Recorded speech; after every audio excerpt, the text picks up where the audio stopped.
I was told by some students के हमें जो है आप फैक्ट शीट भी सिखाएं कि वो फैक्ट शीट फिल कैसे करते हैं, उसमें एक आर्टिकल हम फिल करके दें। और यस साथ सर। में जी साथ में ये भी बताया गया कि आप जो है वो करेंगे यस सर। कैसे हम जो है वो नया फ्रेमवर्क बनाए तो ठीक है। तो ये बेसिक लेवल की एक्सरसाइज है, फिलहाल मैं आपको करके देता सर हूँ। आर्टिकल का डिफरेंस कैसे पता चलता है? क्या थे?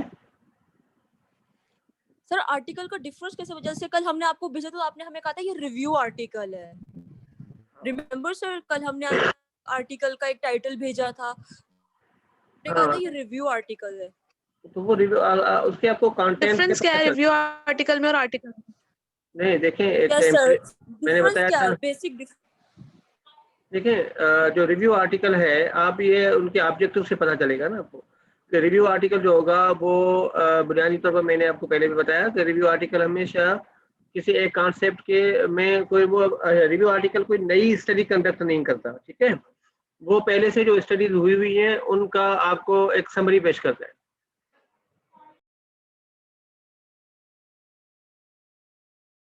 हेलो, बात समझ में आई कि रिव्यू आर्टिकल जो है वो क्या करता है? रिव्यू आर्टिकल आपको जो है वो सिर्फ जो है क्या नाम है कोई नई स्टडी कंडक्ट नहीं करता, मगर आपकी प्रीवियस जो रिसर्च हुई हुई है उनकी एक समरी आपको प्रोवाइड करता है, ये रिव्यू आर्टिकल है। और जो एम्पेरिकल आर्टिकल है या ओरिजिनल आर्टिकल उसको कहते हैं, और उस सर वो डिडक्टिव अप्रोच होती है? जी सर वो डिडक्टिव अप्रोच होती है जो हम रिव्यू आर्टिकल करते हैं? सर मतलब एग्जिस्टिंग डेटा के ऊपर या एग्जिस्टिंग जो जिन पर हो पहले से काम या आर्टिकल्स आ चुके हैं उनकी एक समरी। हाँ, जो पहले आर्टिकल पब्लिश हो चुके हैं उनकी एक समरी रिव्यू आर्टिकल में होती है। और जो है ओरिजिनल आर्टिकल है वो असल में प्राइमरी स्टडीज होती है, जो कि नई स्टडीज होती हैं, ठीक है, जिसमें आपने कोई नई चीज जो है कोई नया डेटा कलेक्ट करके तो स्टडी की हुई होती है, सही है। ये एक फर्क है बुनियादी तौर पे में। आप फर्दर जो है मुख्तलिफ जर्नल्स की वेबसाइट पे जाएंगे तो आपको यस वहाँ सर। पे पता चल जाएगा कि ये रिव्यू आर्टिकल है या ये है, उसके टाइटल से ही आपको पता चल जाएगा, और उसको थोड़ा सा यहीं से ही पता चल जाएगा। आपको मैं चेक करके दिखाता हूँ कि कैसे आपको पता चलेगा, ठीक है। मिसाल के तौर पर अभी हम कहते हैं कि ये आपके पास थी ये ओके सर। एक्सेल शीट है, ठीक है। आप सीरियल नंबर पे 1 देते हैं और ईयर में, अब ये जो आर्टिकल था इसका ईयर क्या है? 2019 का, ठीक है। आपने लिखा 2019 और इसका आर्टिकल का टाइटल क्या है? ये है, यहाँ से आपने आर्टिकल टाइटल कॉपी किया, तो ये साथ साथ चेंज हो रहा है जैसे जैसे मैं चेंज करता हूँ स्क्रीन। हाँ स्टूडेंट्स, यस सर। ठीक है, ये आपका आर्टिकल हो यस गया, sir. Yes sir. Title, yes ये सर। टाइटल आ गया। जी जी जी। और यहाँ पे उसके बाद है जर्नल नेम, ठीक है। जर्नल नेम में आपने यहाँ लिख दिया जी ये जर्नल नेम है आपका, और यहाँ कॉपी किया आपने और यहाँ मैंने जर्नल नेम आपने पेस्ट कर दिया, ऐसे ही है। और इसको थोड़ा सा बढ़ा दें। मैंने यहाँ पे एक चीज लिखी थी कि JCR में है या नहीं है, ये एक अलग से चीज है, ये किसी टाइम बाद में किसी टाइम पूछ लीजिएगा। JCR क्या है? एक है जर्नल साइटेशन रिपोर्ट, ठीक है। और ये JCR जो है एक जर्नल साइटेशन रिपोर्ट है जो कि क्लेरिवेट एनालिटिक्स इसको रिपोर्ट जो हर साल जारी करती है, और ये उन जर्नल जो अच्छे जर्नल्स हैं और उनको ये इम्पैक्ट फैक्टर अलाट करती है, तो उन जर्नल्स को जिनको इम्पैक्ट फैक्टर अलाट होते हैं साल के या वो कैरी फॉरवर्ड होते हैं, तो उनके टाइटल्स की लिस्ट जो है ये जारी करती है हर साल, ठीक है। उसको हम कहते हैं जर्नल साइटेशन रिपोर्ट। तो इस लिस्ट में जो जर्नल्स इंक्लूडेड होते हैं वो इम्पैक्ट फैक्टर जर्नल्स होते हैं और अच्छे जर्नल्स होते हैं, ठीक है। तो ये एक अलग से इनकी कहानी है, आप यहाँ तक सिर्फ नोट कर लें इसको। अगर वो सम टाइम उसको आप, मैं JCR आपसे लेटेस्ट शेयर कर दूंगा, आप उसमें से चेक कर लीजिएगा कि ये उसमें है या नहीं है। बहरहाल यहाँ पे हम उसको फिलहाल नहीं लिखते, हमने सिर्फ जर्नल का नाम दे दिया, ठीक है। तो उसके बाद आथर्स कौन से हैं? ये आथर्स आ गया, यहाँ पे आपका आथर्स का नाम आ गया, आप यहाँ से कॉपी करें, ये आपने आथर्स दे दिए, ठीक है। और कंट्री कौन सा है आपने चेक करना है कि कंट्री कौन सा है। देखें ये जो है ना, आथर का कंट्री है ऑस्ट्रेलिया, ठीक है, नजर आ रहा है यहाँ पे। ऑस्ट्रेलिया की किसी यूनिवर्सिटी से ये ताल्लुक रखता है, जबकि इसने जो डेटा कलेक्ट किया है वो डेटा उसने वेटनाम से कलेक्ट किया है। ये देख रहे हैं कहाँ से कलेक्ट किया? होचिमिन सिटी से, वियतनाम से, ठीक है। Participant from hotel in Ho Chi Minh city Vietnam. तो हमारा जो स्टडी का जो हो गया, क्या नाम है, नाम जो हम लिखेंगे वो कौन सा लिखेंगे, जो है वो वियतनाम लिखेंगे यहाँ पे हम, क्योंकि हम कंसर्न है कि स्टडी कहाँ कंडक्ट हुई है, ना कि किसने कंडक्ट किया, उसके कंट्री से हम नहीं होते, ठीक है। और कंट्री हमारा वियतनाम हुआ, तो यहाँ पे इंडस्ट्री कौन सी हुई, होटल इंडस्ट्री, जहाँ से डेटा कलेक्ट हुआ। अगर वो हेल्थ सेक्टर से होता तो हम हेल्थ लिखते हैं, यहाँ पे होटल इंडस्ट्री है, आप होटल लिख दें, या आप हॉस्पिटलिटी इंडस्ट्री कहते हैं, होटलिंग का जितना भी बिजनेस है उसको हम जो है वो हॉस्पिटलिटी इंडस्ट्री के अंदर आता है, ठीक है। सही है। अच्छा, जब आप थ्योरी की बात करते हैं तो थ्योरी कौन सी है, ये अभी आपको ऐसे नहीं पता चलेगा। यहाँ हो सकता है कि आपको नजर आ जाए कि थ्योरी कौन सी है। अगर एब्स्ट्रैक्ट में नहीं लिखी हुई तो आप सिंपली कंट्रोल फाइंड करें मिसाल के तौर पर, और THEOR थ्योरी लिखें, और आप चेक करें कि कौन सी थ्योरी इन्होंने अप्लाई की हुई है। Third, current research will extend the application of the theory of leader member exchange, ठीक है।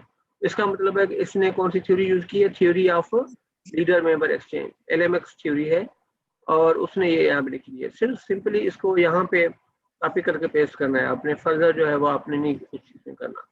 अभी आपने ये चेक करना है कि इंडिपेंडेंट वेरिएबल कौन से हैं, डिपेंडेंट वेरिएबल कौन से हैं। तो ये आपको सीधा सीधा एक तो आपको यहाँ से पता चल जाएगा, यहाँ से भी चेक कर लेते हैं, हाइपोथेसिस 1 से शुरू करेंगे तो आपको पता चल जाएगा कि ये इसमें कौन सी चीजें हैं। यहाँ से आप फ्रेमवर्क बना सकते हैं हाइपोथेसिस से, और हाइपोथेसिस से जैसे ही आप फ्रेमवर्क बनाएंगे आपके लिए क्लियर हो जाएगा इंडिपेंडेंट वेरिएबल कौन से हैं, डिपेंडेंट कौन से हैं, मीडिएटर कौन से हैं, ठीक है। तो आप अगर यहाँ फ्रेमवर्क बना हुआ है तो सीधा सीधा उसके ऊपर आ जाए, ठीक है। तो आपको पता चल जाएगा कि ये जो वेरिएबल है ये आपका इंडिपेंडेंट वेरिएबल है, कौन सा है, डिसेबिलिटी इंक्लूसिव जो है वो लीडरशिप। उसकी इंडिपेंडेंट वेरिएबल की निशानी क्या है कि उसके सारे जो फर्दर जो आपके पास है यहाँ से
सॉरी मेरा जो है ना माइक ऑफ हो गया था। आप लोग जो है बन जाते हैं, क्या बन जाते हैं, होस्ट बन जाते हैं जब ये आ जाती है इसमें प्रॉब्लम, ठीक है। मैं ये कह रहा था कि यहाँ पे आप बता सकते हैं कि इंडिपेंडेंट वेरिएबल कौन सा है, डिपेंडेंट कौन सा है।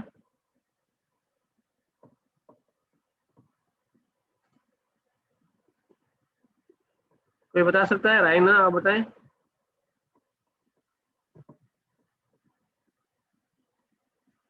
बता दें। सर ये पॉइंट समझ नहीं आया आपका। मुझे ये बता रहा हूँ, पूछ रहा हूँ आपसे कि ये जो सर आप फ्रेमवर्क क्या आपके पूछ रहे सामने हैं? है, ये फ्रेमवर्क आपके सर सामने है, आपकी वॉइस इसमें इंडिपेंडेंट वेरिएबल कौन सा है, डिपेंडेंट वेरिएबल कौन सा है।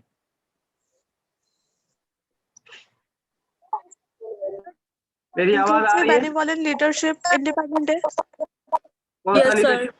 Yes sir. सर इसमें जो सर आप first ऑडिबल नहीं है ज्यादा, बहुत बहुत स्लो आ रही है आपकी वॉइस। अच्छा, आपकी मेरी आवाज नहीं आ रही सही? नो सर सर, बहुत ऑडिबल नहीं है सर। अच्छा, ये थोड़ा नेटवर्क का इशू होगा। मैं ये कह रहा हूँ कि जो इनमें इंडिपेंडेंट वेरिएबल कौन सा है, यहाँ पे मैं लिख दूँ कि व्हाट इज, फर्स्ट नजर तो आ रहा है ये, सर। व्हाट इज IV, ठीक है। इंडिपेंडेंट वेरिएबल कौन सा है?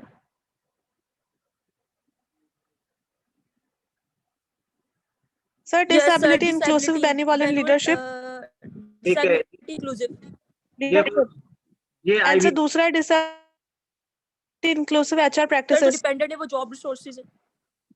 जॉब रिसोर्स आपका डिपेंडेंट है। और सर जो Yes, sir. डिपेंडेंट है वो job Effective team satisfaction, commitment effective है, team need for commitment. recovery. Yes sir, ये तीनों जो है डिपेंडेंट है। और जो इंडिपेंडेंट है वो सर डिसेबिलिटी इंक्लूसिव है। ये आपके डिपेंडेंट है, ठीक है, और ये आपका आईवी है। और ये कौन से हैं? यस ये सर। तो ये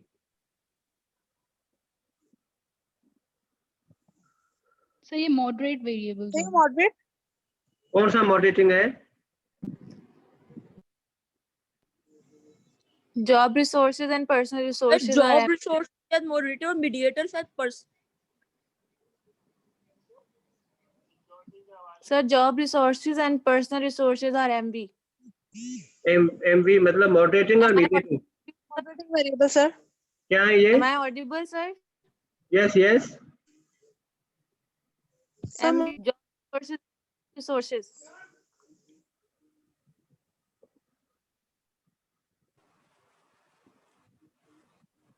ये है मीडिएटिंग वेरिएबल, सही है, ये दोनों ऐसे ही है।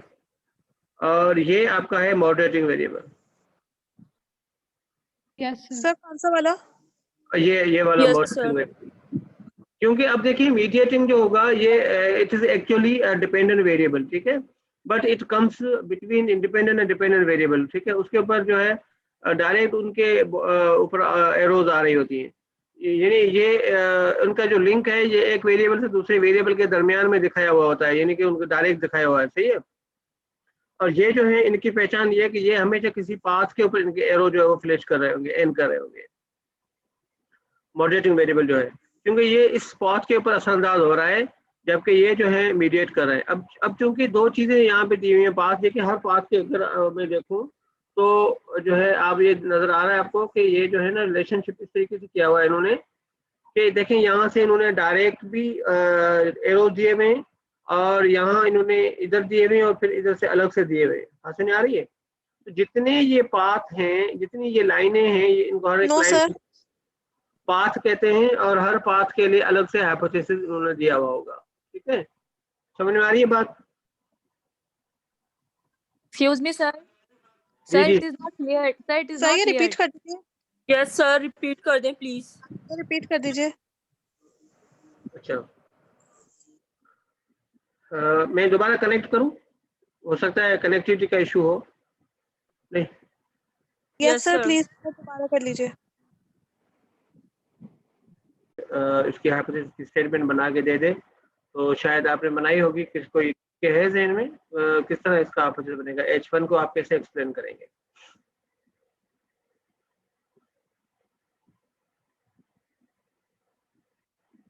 नहीं कर सकते? चलिए यहाँ पे देखें, HN1 को उन्होंने क्या किया हुआ है, ये देखें दो चीजें हैं ना, disability inclusive benevolent leadership has a direct impact over job satisfaction, ठीक है। तो आप कह सकते हैं कि disability inclusive benevolent leadership will be positively significantly related to job satisfaction. देखें इन्होंने यूं लिखा हुआ positively related to job satisfaction employees with disabilities, okay. इस तरीके से उन्होंने फिर इसका लिया हुआ है, क्या नाम है, अफेक्टिव टीम कमिटमेंट के साथ, और तीसरा उन्होंने लिया हुआ है नीड फॉर रिकवरी के साथ, सही है। तो ये आपके वेरिएबल्स के नाम हो गए। अगर आप यहाँ पे देखें तो आपका जो इंडिपेंडेंट वेरिएबल है वो ये है, और इस पे आप यहाँ पे लिख देंगे इंडिपेंडेंट वेरिएबल आपका disability inclusive leadership, sorry disability inclusive benevolent leadership, सही है। ये आपका आ गया आपका इंडिपेंडेंट वेरिएबल। और उसके बाद आपके मीडिएटर्स कौन से हैं, आप मीडिएटर्स पे बाद में आते हैं, मगर यहाँ पे हम जो है हमें डिपेंडेंट वेरिएबल जो वो तीनों मिल जाते हैं। ये the employee with no job satisfaction एक है आपका, और यहाँ पे हम कहाँ पे देंगे, डीबी कहाँ दी है, ये आपका डीबी आ गया एक। और ये क्योंकि यहाँ पे एक इशू आएगा कि आपका पास एक्सेल में जो वो मुझे नहीं आता,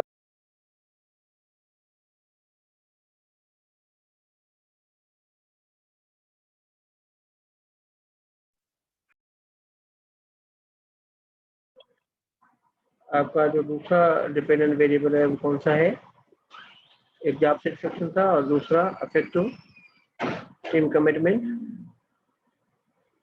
आप यहाँ पे इसको अफेक्टिव टीम कमिटमेंट के नंबर 2 देकर लिख दें बेशक। नंबर 2 है आपका अफेक्टिव टीम कमिटमेंट और नंबर 3 आपका है यहाँ पे कौन सा है, और नीड फॉर रिकवरी। ठीक है, need for recovery. Need for recovery. Need Need for for recovery, recovery. जी जी, ये आपका नीड फॉर। और अफेक्टिव कमिटमेंट एक है डीबी और जॉब सेटिस्फेक्शन दूसरा डीबी है और आपका डिसेबिलिटी बेनोवलेंट लीडरशिप एक आईबी है। ठीक है, तो तीसरा आपका कौन सा आ गया, नीड फॉर रिकवरी। ठीक है, आप इसको यूज कर दें। सही है, ये आपका 1 आ गया। 3 आपके डीबीज हैं। तो यहाँ आप आ जाएं मीडिएटर पे, तो मीडिएटर आपका यहाँ दूसरे हाइपोथेसिस से आपको अंदाजा हो जाएगा कि मीडिएटर कौन से हैं। और यहाँ पे आपका disability inclusive HR practice will moderate at four a 2 में है जॉब रिसोर्सेज मीडिएटर। ये देखिए लिखा हुआ जॉब रिसोर्स मीडिएटर रिलेशनशिप। तो जॉब रिसोर्सेज आपके मीडिएटर है। एक यहाँ पे मीडिएटर में एक आपका है जॉब रिसोर्स और दूसरा कौन सा है, दूसरा कौन सा था, पर्सनल रिसोर्स। ठीक है, पर्सनल रिसोर्स आपका दूसरा मीडिएटर है। ठीक है, तो आप सर मॉडरेट वेरिएबल ये आपके मॉडरेटर हैं डिसेबिलिटी इंक्लूसिव एचआर प्रैक्टिसेस। सही है, डिसेबिलिटी इंक्लूसिव एचआर प्रैक्टिसेस आपके मॉडरेटिंग वेरिएबल है। तो जी, और लास्ट टाइम मैंने आपको बताया था कि मॉडरेटिंग वेरिएबल का हाइपोथेसिस लिखने का अंदाज जो है कैसा होता है कि उसके अंदर आप मॉडरेटिंग की कंडीशन दे देते हैं। ठीक है, थोड़ा सा लंबा होता है ये, क्योंकि disability inclusive HR practice positively moderate the positive relationship between disability inclusive benevolent leadership and job resources. क्योंकि ये जो मॉडरेशन थी वो इंडिपेंडेंट और एमवी के दरमियान में, मीडिएटर के दरमियान में, इंडिपेंडेंट के दरमियान में नहीं है।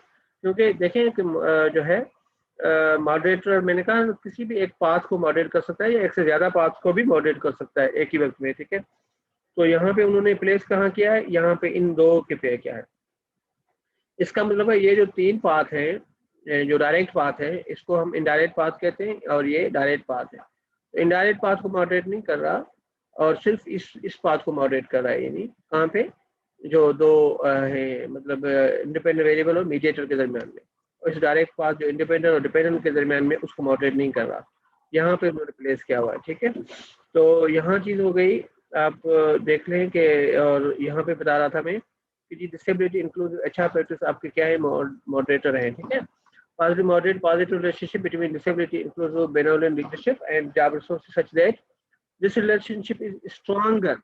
Okay, कब stronger है, stronger when employees with disabilities have higher perception of disability inclusive HR practices. सही है कि ये चीज जो है वो स्ट्रांग होगी। मिसाल के तौर पर कहते हैं कि जब लीडरशिप जो है ऐसी है जो कि बेनोवलेंट लीडरशिप स्टाइल यूज करती है और यानी सपोर्टिव लीडरशिप स्टाइल यूज करती है, और वो उस डिसेबिलिटी बेनोवलेंट लीडरशिप में, बेनोवलेंस में, सपोर्ट मैकेनिज्म में वो डिसेबिलिटी को इंक्लूड करते हैं, यानी डिसेबल लोगों को भी उतनी ही इम्पोर्टेंस देते हैं।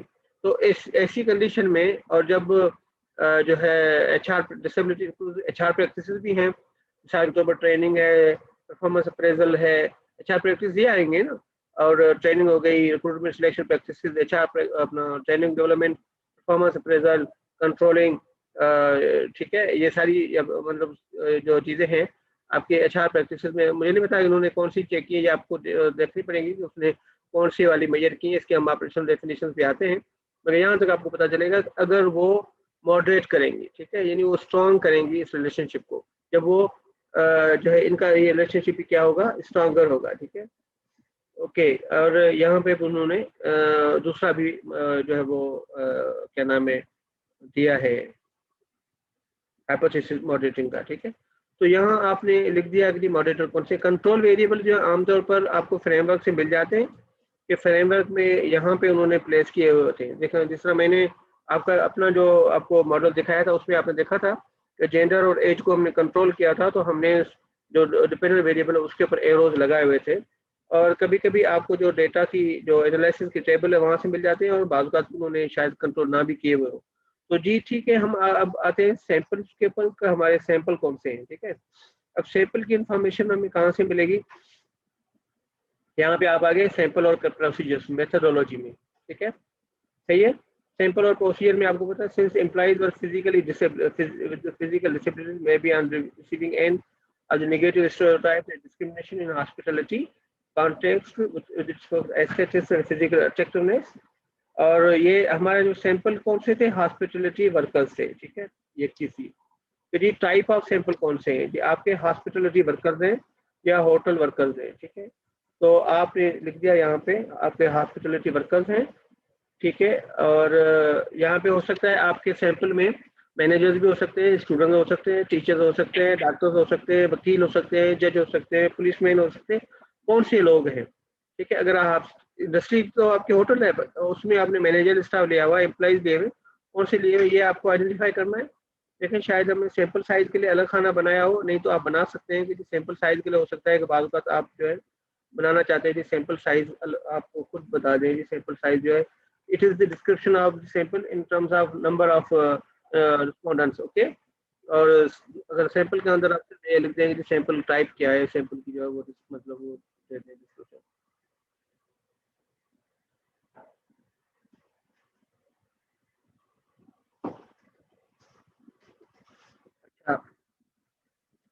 चलिए जी, फिजिकल डिसेबिलिटीज, और उसके बाद उन्होंने यहाँ पे बात की है, कंडीशंस की बात की है, विजुअल हियरिंग की बात की है, और यहाँ पे सैंपल साइज की भी बात आ गई होगी, यहाँ पे आप देखेंगे।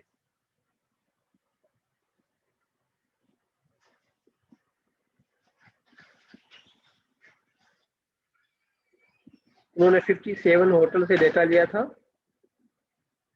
और डेटा उन्होंने टोटल के पास डेटा कितना आया,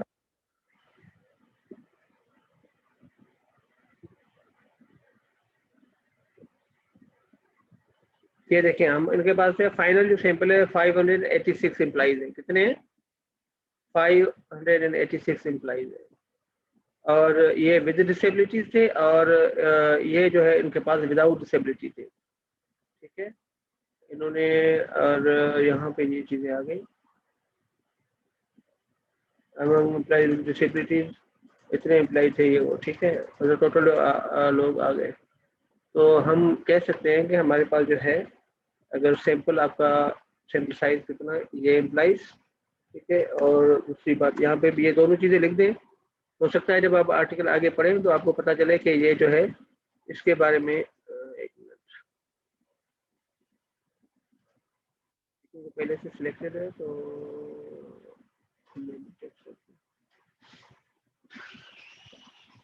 जस्ट कॉपी पेस्ट करना होता है ना आपने यहाँ पे, तो सिर्फ फिलहाल, ठीक है, क्योंकि बाद में जब ये चीज़ें आ जाएंगी आपके पास ये इन्फॉर्मेशन जो है वो पता चल जाएगा।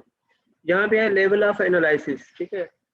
लेवल ऑफ एनालिसिस ये होता है कि बाद का जो है कुछ स्टडीज ऐसी होती हैं जिसमें दो डेटा उन्होंने लिए होते हैं, क्योंकि हमने ओबी मॉडल हमारा 3 डायमेंशन के ऊपर है ना, इंडिविजुअल, ग्रुप और ऑर्गेनाइजेशन लेवल। तो आप डेटा जो है वो लेते हैं, अगर इंडिविजुअल लेवल का डेटा है और ग्रुप लिया हुआ है या आपने ऑर्गेनाइजेशन लेवल पे लिया हुआ है, तो ये आपने वो लेवल आपको वहाँ से आइडेंटिफाई होता है। तो ये चूँकि हमारा जो डेटा है वो हमें ये नजर आ रहा है इंडिविजुअल लेवल का है, क्योंकि सिर्फ एम्प्लॉइज का डेटा है, सिर्फ सुपरवाइजर्स का या ग्रुप लेवल का नहीं है, ठीक है। तो इंडिविजुअल लेवल डेटा हो गया। मेथड और टेक्निक कौन सी यूज़ की है, आपको अंदाजा हो गया कि सर्वे टेक्निक यूज़ की है, ठीक है। सर्वे का डेटा है ना, क्योंकि क्वेश्चनर यूज़ किए इन्होंने, ठीक है। अब सर्वे है आपके मेथड, और टेक्निक को हम देखेंगे जो टेक्निक उसने कौन सी अप्लाई की है, तो यहाँ आपको अंदाजा हो जाएगा कि क्या किसी किस्म की है। मगर उससे पहले आप आ जाए कि मैयर्स उन्होंने कहाँ से लिए हुए हैं, ठीक है, क्योंकि मैयर्स में हमने थियोरेटिकल फ्रेमवर्क भी आप यहाँ से काफ़ी पेश कर सकते हैं। और यहाँ हम एक और चीज़ ऐड कर सकते हैं, ये स्केल्स हमने लिखे हुए हैं यहाँ पे ना, कि स्केल्स आपने किस किस के कहाँ से लिए हुए हैं। अब आगे पीछे अगर ये आ गई ये चीज़ें तो आप ऊपर नीचे कर सकते हैं। स्केल उन्होंने ये देखें कि स्केल उन्होंने लिए हुए हैं 5 पॉइंट लिकर्ड स्केल यूज़ किया हुआ है, ठीक है। ये स्केल से मुराद मेरी यहाँ पे ये थी कि स्केल उन्होंने कौन सा किया हुआ है, ये उन्होंने 5 पॉइंट लिकर्ट स्केल यूज किया हुआ है, जिसमें 1 is for strongly disagree and 5 is for strongly agree. तो अब ये रेटिंग स्टाइल ये आपने यहाँ पे ले लिया, ठीक है। रेटिंग स्टाइल जो है कि सेल्फ है, पीयर रिव्यूर है, ये रेटिंग स्टाइल भी होता है कि कभी कभी आप एक क्वेश्चन जो है जिस एम्प्लॉय को दे रहे हैं उसी के बारे में ही आप उसी से ही इंफॉर्मेशन ले रहे हैं, और कभी कभी ये होता है कि एम्प्लॉयज़ के बारे में डेटा हम सुपरवाइजर से लेते हैं। जिस तरह आप स्टूडेंट हैं, आपसे ही आपकी परफॉर्मेंस के बारे में पूछा जाए तो आप यकीनन बताएंगे मैं बड़ा हाई परफॉर्मर हूँ। आपसे आपकी अटेंडेंस के बारे में पूछा जाए तो आप जो है बड़े फेवरेबल रिस्पॉन्स देंगे। अगर जब आपको आपके अटेंडेंस को हमारे बारे में हमसे पूछा जाएगा तो हम एक्चुअल चीज़ बताएंगे कि इनकी किसकी अटेंडेंस क्या है क्या नहीं है। तो ये जो डेटा के बारे में रिस्पॉन्स के बारे में बायसनेस होती है उसको खत्म करने के लिए हम अदर रेटिंग्स को अप्लाई करते हैं। उसमें हम डेटा जो है दूसरे लोगों से लेते हैं, ठीक है, जो जहाँ से हमें पता चले कि बेहतर मिलेगी। तो मेरा ख्याल है यहाँ पे ये सेल्फ रेटिंग है क्योंकि उन्हीं से डेटा ली हुई है। ये आपको फर्दर उसमें यहाँ कंफर्म भी मतलब आप पढ़ेंगे तो कंफर्म हो जाएगा कि उन्होंने किस तरह ली हुई है। और ये देख लेंगे सेल्फ रिपोर्टिंग है या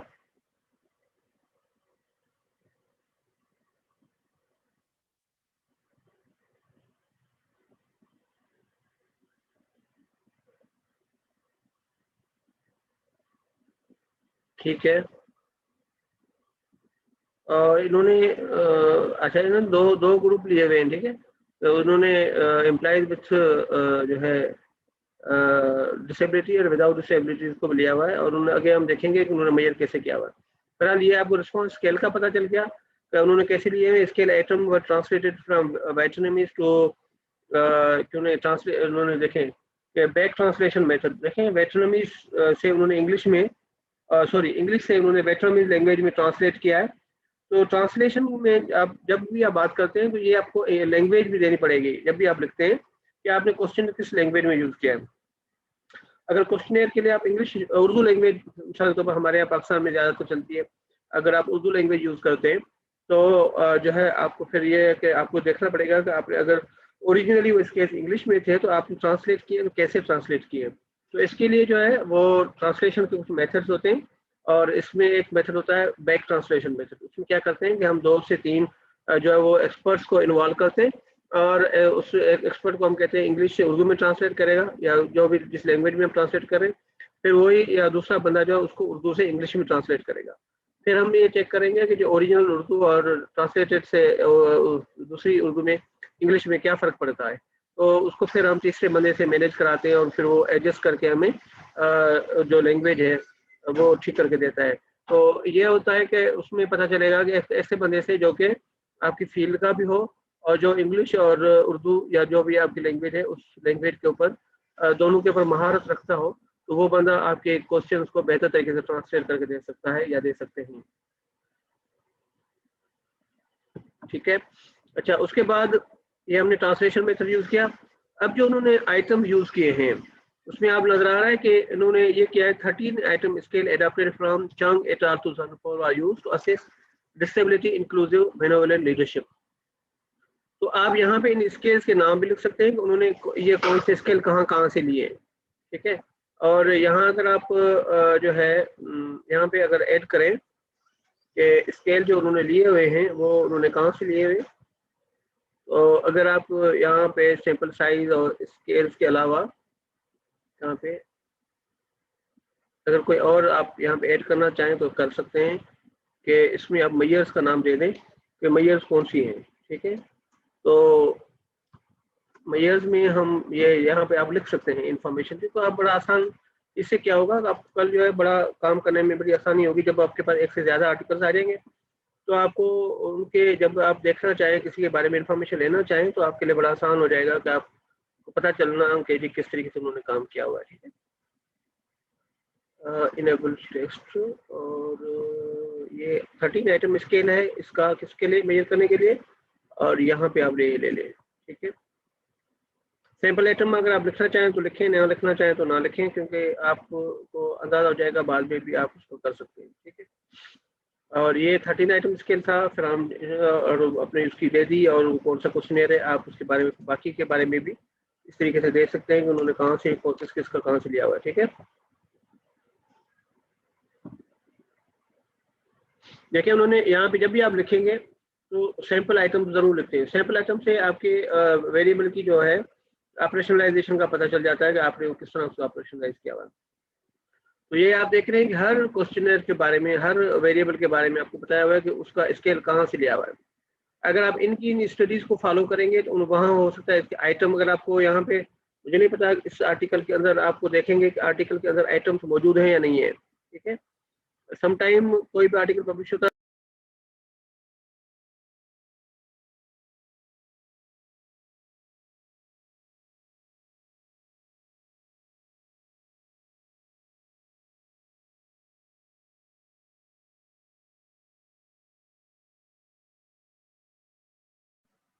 यहाँ एक और चीज जो है वो मुझे मिल गई और वो है कंट्रोल, और वो यहाँ पे नजर आ रहे हैं आपको, देखिए ये कंट्रोल के लिए इन्होंने यूज किए हुए, ठीक है।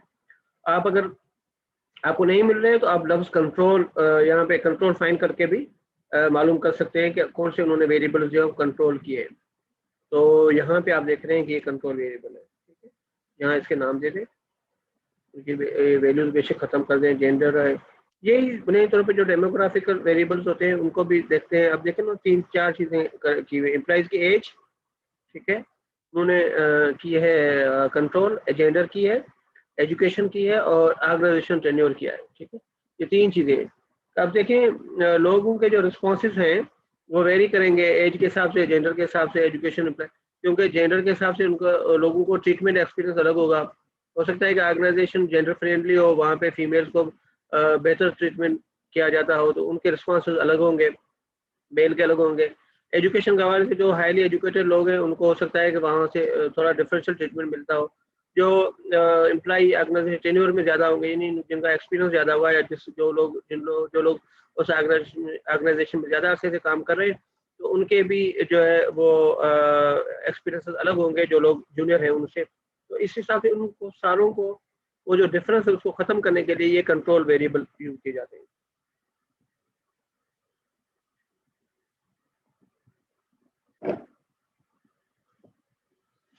ठीक है, यहाँ तक ये क्वेश्चन जो फर्दर जो आइटम है वो आप बेशक खुद इंक्लूड कर लीजिएगा। और अब हम आते हैं कि जी ये मेन चीज़ें जो हैं वो यहाँ पे ये एक तो है ये फ्रेमवर्क आप कैसे इंक्लूड करेंगे। 2 चीज़ें, sometime framework is available in your research, sometime it is not. If it is not available you have to draw it from the hypothesis, ठीक है। और जैसा मैंने बताया था हाइपोथेसिस के जो लिंक हैं उनको यूज़ करते हुए आप जो है वो फ्रेमवर्क बना सकते हैं। मैंने ये फ्रेमवर्क यहाँ पे कॉपी किया हुआ था, यहीं से ले लेता हूँ और आप इसको जस्ट सिंपली यहाँ रख के इसको कॉपी करेंगे। और एक्सेल में चूँकि वो इसको कॉपी करना और पेस्ट करना मुश्किल होता है क्योंकि एक्सेल जो है वर्ड प्रोसेसर नहीं है, तो ये ज़्यादातर डेटा फ्रेंडली है। तो आप इसको यहाँ पे करके तो कर सकते हैं, इसको छोटा बड़ा कर सकते हैं, बाद में जब आपको ज़रूरत पड़ेगी तो आप इसको बढ़ा दीजिएगा। यहाँ आप इसकी साइज़ जो है यहाँ पे मिसाल के तौर पर 3.4 कर दें या 5 कर दें और छोटा हो जाएगा, और इसको यहाँ बस जस्ट रख दें। जब भी आपको देखना होगा इसको इस कान से पकड़े देखें तो आपको बड़ा हो जाएगा, फिर इसको कर दे छोटा हो जाएगा, इसको ये आपके हाथ में है, ठीक है। मगर ये फ्रेमवर्क यहाँ पे पड़ा होगा तो आपको अंदाजा होगा कि जब भी इसको आप स्टडी को देखेंगे अब यहाँ से थोड़ा सा बढ़ा के आपको पता चल जाएगा कि ये फ्रेमवर्क कैसा है, ठीक है। तो आप इसको फिर दोबारा छोटा करके यहाँ पे इसकी अपनी जगह पे रख सकते हैं, ठीक है। अब आते हैं फाइंडिंग पे, लिमिटेशन पे और फ्यूचर डायरेक्शंस पे। ये बड़ी अहम चीज़ें होती हैं और कि उन्होंने किस तरह काम किया। अच्छा, इसमें ना एक और चीज़ भी है फ्रेमवर्क, और उसके अलावा यहाँ से थ्योरी का भी आप बेशक लिखते, थ्योरी का था यहाँ पे एलएमएस पहले था, थ्योरी लिखी थी हमने, थ्योरी लिखी हुई है, ठीक है। हाँ थ्योरी हमने लिख दी थी, ओके। फाइंडिंग्स पे आप आ जाते हैं तो फाइंडिंग्स आपको 2 जगहों से मिलती हैं, ठीक है। कंसाइज फाइंडिंग लेनी है तो आपको एब्स्ट्रैक्ट से मिल जाएंगी, ठीक है। यहाँ एब्स्ट्रैक्ट से ही मिल जाती है। यहाँ आप देखेंगे novel research disability inclusive benevolent leadership demonstrated the positive effect on job satisfaction and effective team commitment of employees with disabilities and negative effect on their need for recovery, okay. Or these effects were mediated by job sources and personal resources. Furthermore, disability inclusive HR practitioners were found to act as an enhancer to strengthen the effects of disability inclusive benevolent leadership on job resources and personal resources. इसका मतलब ये हुआ कि उसके सारे hypothesis ठीक हो गए। तो आप यहाँ से इसकी अगर सिंपल टर्म्स में लिखना चाहें तो आप यहाँ से ही इसकी जो है वो ये फाइंडिंग्स का सेक्शन कॉपी कर सकते हैं।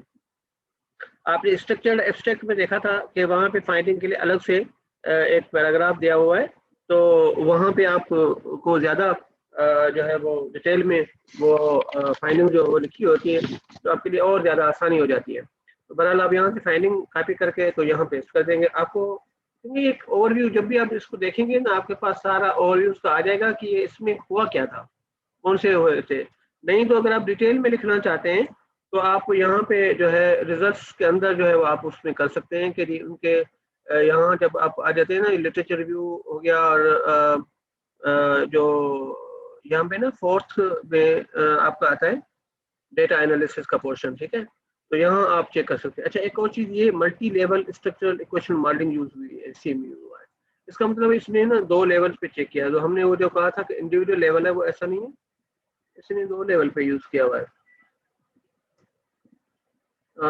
कैसे इसने मेजर किया है, ठीक है। अब यहाँ ये जो है यहाँ से भी आपको पता चल जाता है कि आपका हाइपोथेसिस सपोर्टेड है या नॉट सपोर्टेड है। आप अगर फाइंडिंग के अंदर इसकी टेबल को भी कॉपी करके आप रखना चाहें तो रख सकते हैं। अच्छा, एक चीज़ ये है कि यहाँ अगर कोई भी चीज़ आपने इमेज में कॉपी करनी है तो आप यहाँ से इसकी स्नैपशॉट ले लेते हैं, ठीक है। तो आप यहाँ आके इसका यूं करेंगे तो आपके पास स्नैपशॉट आ जाएंगे, ठीक है। आप उसको यहाँ पे पेस्ट भी कर सकते हैं। यहाँ अगर इसके साथ ही ऊपर इसके कर दें तो भी आ जाएगा, ये जो है वो आपका आ जाता है। आप इसको यहाँ छोटा कर दें, 3.5 कर दें, तो यहाँ आप इसको यहीं पर पेस्ट कर दें, जहाँ भी करना चाहें, कोई नहीं इतना इशू है, ठीक है। यहाँ आप इसको करेंगे पता चल जाएगा कि आपके पास क्यों, दोबारा आपको ये आर्टिकल खोलने की जरूरत नहीं पड़ेगी। आप यहाँ इसकी आपने लिख दी, या आप अगर डिटेल में इसको फर्दर पढ़ना चाहते हैं तो आपको नजर आएगा ये हर एक के बारे में इन्होंने बताया हुआ, ठीक है। डिसेबल इंक्लूसिव वल्नरेबल लीडरशिप, ये यहाँ पे ना कि एनालाइटिंग स्ट्रेटेजी जो है उन्होंने ये multi level structure equation modelling use की हुई है, ठीक है। अच्छा, है तो इंडिविजुअल लेवल का ही है, और यहाँ पे मल्टी लेवल कैसे, और जो हम बात कर रहे थे कि मेथड और टेक्निक में, ये टेक्निक इसकी कौन सी यूज की हुई है, एनालिटिकल स्ट्रेटेजी या एनालिटिकल टेक्निक कौन सी है, ये multi level structure equation modelling, ठीक है। अच्छा, यहाँ आपकी फाइलिंग्स आ गई। फाइलिंग मैंने कहा डिटेल में लेनी है तो आपको यहाँ हर हाइपोथेसिस के बारे में ये इन्फॉर्मेशन दे देगा। ये यहाँ पे ना हाइपोथेसिस टेस्टिंग के ऊपर जब आर्टिकल पढ़ेंगे आपको पता होगा कि ये इसने इसकी बीटा वैल्यू देगा, और ये H1A के बारे में बता रहा है कि ये वो हो गया, सिग्निफिकेंट हुआ नहीं हुआ, ठीक है। B के बारे में, C के बारे में सारी चीज़ें वो दे रहा है। ये सारी डिटेल इसके बारे में वो आपको दे रहा होता है कि कौन कौन से आपके हाइपोथेसिस एक्सेप्ट हुए और कौन से पैटर्न हुए, यहाँ से सारी चीज़ आ जाएंगी। यहाँ आपके पास आते हैं रिसर्च इम्प्लीकेशंस, ठीक है, कि इम्प्लीकेशंस की थ्योरी के लिए कौन सी हैं, और जो लास्ट टाइम हमने पढ़ी थी कि आपके जो है HR या जो उसके आपके जो मैनेजर्स हैं उनके लिए कौन सी हैं। और उसके बाद जो हम इंटरेस्टेड होते हैं वो होते हैं इन क्या नाम है, limitation and future research avenues में। तो यहाँ से हमें गैप आइडेंटिफाई करना होता है। आपके लेवल पे, ग्रेजुएट लेवल पे बच्चे जो है वो क्या करते हैं कि कोशिश करते हैं कि सिंपलर स्टडी को और उसकी तरफ जाएं, ज़्यादा कॉम्प्लेक्स मॉडल्स की तरफ ना जाएं, तो वो ज़्यादातर इसके ऊपर वो करते हैं, फोकस करते हैं। अगर जब थोड़ा सा लेवल ऊपर होता है, MPhil लेवल पे, PhD लेवल पे लोग जो है वो ज़्यादा डिटेल में काम करते हैं, और उसके बाद वो एक टॉपिक जो है वो आइडेंटिफाई करते हैं और उस टॉपिक के लिए अपनी सपोर्ट जो है आइडेंटिफाई करते हैं, ठीक है। तो ये चीज़ होती है क्योंकि वहाँ पे जो है आपके पास इतनी वो नहीं होती, टाइम नहीं होता या इतना नहीं होता, तो आप ये सिंपलर जो है वो स्टडी के लिए आपको ये मेथड जो है आप फॉलो करते हैं। इसको जब आप पढ़ेंगे तो आपको देखें यहाँ पे नजर आ रहा है कि क्या जो है वो लिमिटेशंस हैं, और उन्होंने कहा है कि for some variable in some current research method objective yardstick instead of perceptual measures can be applied in its future application, okay. और क्योंकि इन्होंने कहा कि हमने ना परसेप्चुअल मेजर्स यूज किए हैं और उसके लिए ऑब्जेक्टिव मेजर्स यूज होनी चाहिए। मिसाल के तौर पर ऑब्जेक्टिव मेजर्स यानी कि वो डेटा जो कि मतलब है कि परसेप्शन से रिलेटेड ना हो, मगर एक्चुअल फैक्चुअल डेटा मौजूद हो, तो उनको यूज करना चाहिए। बहरहाल उन्होंने कहा, हाँ, मिसाल के तौर उन्होंने कहा कि disability include HR practice can be assessed by reports from HR department, हाँ, और रिपोर्ट HR डिपार्टमेंट से लेनी चाहिए। उन्होंने कहा कि आप हमने वहीं से ली है, उन्हीं से लिए हैं, सेल्फ रिपोर्टेड डेटा ना नहीं लेनी चाहिए, क्योंकि इनका पास डेटा कौन सा था, सेल्फ रिपोर्टेड था। तो उन्होंने कहा कि ये इसमें CMV का थ्रेट होता है। CMV कहते हैं कॉमन मेथड वेरिएंस को, कि जब आप सारे वेरिएबल एक ही बंदे से करा रहे हैं, मतलब फिल करा रहे हैं, तो फिर उसमें जो है वो एक बायसनेस आती है जिससे वो डेटा की वैलिडिटी के ऊपर असरअंदाज होती है। ठीक है, तो वो कहते हैं कि डेटा आपको डिफरेंट वेज करनी चाहिए। बहरहाल ये मेथोडोलॉजी से रिलेटेड जो है वो आपकी है, क्योंकि वो नॉर्मली हर को जो है जो स्टडी है वो आइडेंटिफाई करती है। अगर जो चीज़ें हमें देनी है, जो मतलब हमने यहाँ से आइडेंटिफाई करनी है या गैप के लिए जहाँ पे अपने मॉडल जो है वो चेक करने, तो उसके लिए ज़रूरी है कि हमें ना डिफरेंट वेरिएबल्स की तरफ क्लू मिलना चाहिए, डिफरेंट थ्योरी के ऊपर क्लू मिलना चाहिए, और ऐसा क्लू हो जो कि हमें जिसको हम इंक्लूड कर सकें। तो आप यहाँ पे देखें, उन्होंने क्या कहा है कि यहाँ पे उन्होंने जो बात की हुई है, थोड़ी सी मैंने चीज़ें वो कर दी हुई हैं कि इन्होंने कहा based on sample of hospital workers with physical disability, इन्होंने क्योंकि फिजिकल डिसेबिलिटीज को लिया हुआ है। Our research result may not be effectively generalizable to workers in other service industries such as tourism and healthcare, as well as to employees with other type of disabilities such as mental or emotional disability. अब इसने कहा कि एक चीज उन्होंने पहले उन्होंने methodology की बात की, अब बाद में उन्होंने सैंपल कैरेक्टरिस्टिक्स के हवाले से लिमिटेशंस बताएं कि हमने सिर्फ फिजिकल डिसेबिलिटी के लोगों को लिया हुआ है, और वो भी हॉस्पिटलिटी इंडस्ट्री के। आप जो है किसी और इंडस्ट्री से भी और डिसेबिलिटी लेवल के लोगों से भी डेटा कलेक्ट कर सकते हैं। एक चीज़ ये हो गई। In addition to surmounting such limitation, further researchers should examine organization influences on work with both visible and invisible disabilities. ठीक है, ये भी डिसेबिलिटी की कैटेगरी है कि फिजिकल डिसेबिलिटी के अलावा कौन सी चीज़ें। फिर उन्होंने कहा कि इनविजिबल डिसेबिलिटीज की भी बात करें कि future research should also assess the severity of disabilities. ठीक है, विजिबिलिटी इनविजिबिलिटी के अलावा सीवियरिटी के हवाले से भी उन्होंने बात की। बहरहाल ये उन्होंने सैंपल कैरेक्टरिस्टिक्स के बाद, और दूसरी उन्होंने यहाँ पे बात की कि future research should investigate the influence of other organization activities such as corporate social responsibility. उनका हमने ना इंक्लूसिव बेनेवोलेंट लीडरशिप को एज एन इंडिपेंडेंट वेरिएबल लिया है, और दूसरी जो स्टडीज है उनको क्या करना चाहिए कि उनको ऑर्गेनाइजेशनल जो है वो लेवल के कौन से कॉर्पोरेट सोशल रिस्पांसिबिलिटी को लेना चाहिए।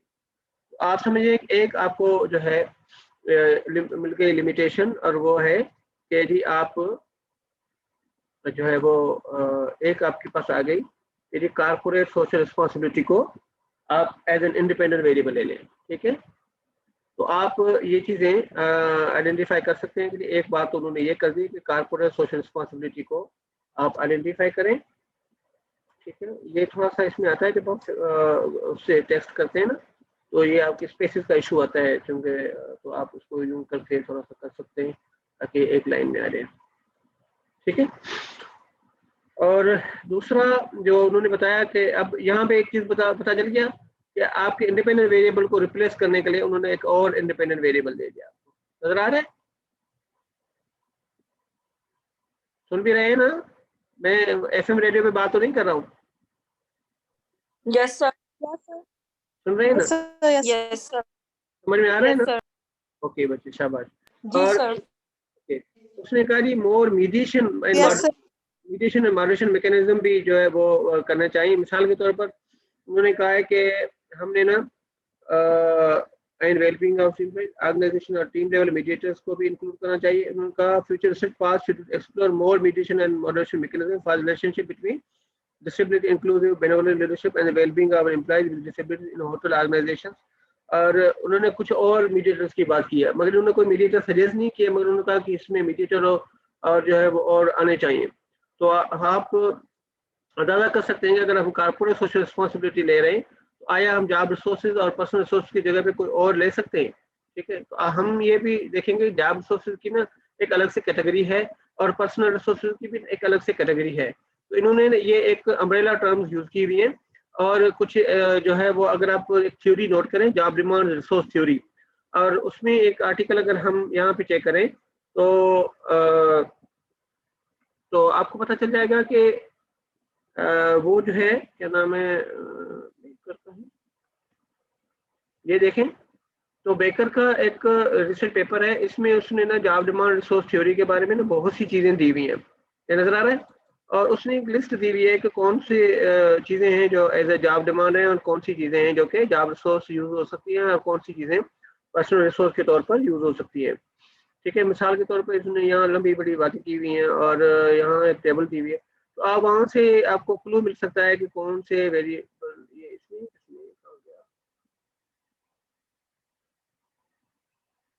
गया भाई।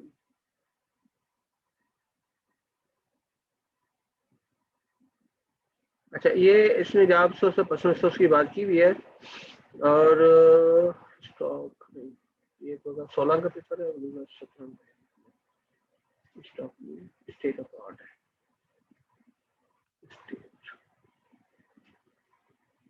ये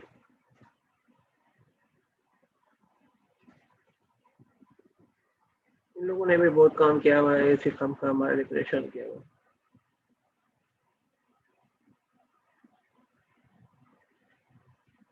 सही भी नहीं है। मैं बहरहाल आपसे एक शेयर करूंगा आर्टिकल, और उसमें उन्होंने ना बहुत सी एक लिस्ट दी हुई है, और उसमें बहुत से जो है वेरिएबल्स दिए हुए हैं, और जो कि वो कहते हैं जी कि आपको बता सकते हैं। एक